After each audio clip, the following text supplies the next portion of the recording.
A tape recorder in a lake house plays conversations from the next room, even when the next room has been empty for years.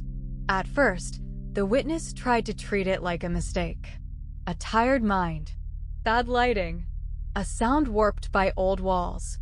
That excuse lasted until the second sign arrived, quieter than the first and somehow more personal.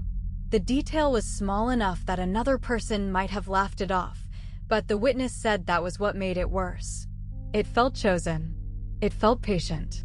It felt like something had waited a long time for the exact right person to notice. The thing did not rush.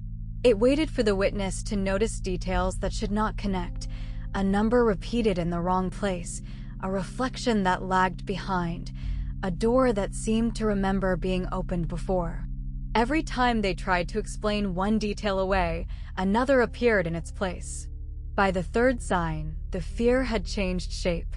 It was no longer a question of whether something strange was happening. It was a question of why it had decided to happen around them. By the time proof was attempted, the haunting had already learned the shape of fear in the room. Recordings came back thin and distorted. Photos looked almost normal until someone saw what had moved in the background. A friend was brought in to help, but that only made the pattern sharper. The friend heard different words. The friend saw the same place from a different angle. When they compared what they remembered, the stories disagreed in every detail except the feeling that something unseen had been standing very close. After that, the witness stopped trying to win an argument and started trying to leave with their mind intact. That was harder than it sounds. The world outside still looked normal. Cars passed. Phones worked. People asked ordinary questions. But every ordinary thing seemed to have a second meaning now, as if the haunting had followed them out and hidden itself inside routine. A clock ticked too slowly. A hallway seemed too long. Someone said a familiar phrase in a voice that almost belonged to someone else. The worst moment was not the scare itself.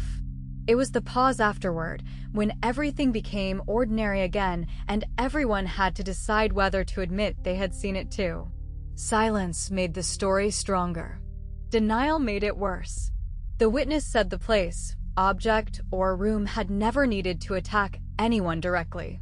It only needed people to doubt themselves long enough to stay nearby. The witness still gives one rule: when a place answers a question you never asked out loud, leave before it asks one back. Do not test it. Do not take one last picture. Do not stand there waiting for the impossible thing to repeat itself just so you can feel certain. Some hauntings are not trying to be believed by everyone. They only need one person to remember them clearly enough to carry the story forward.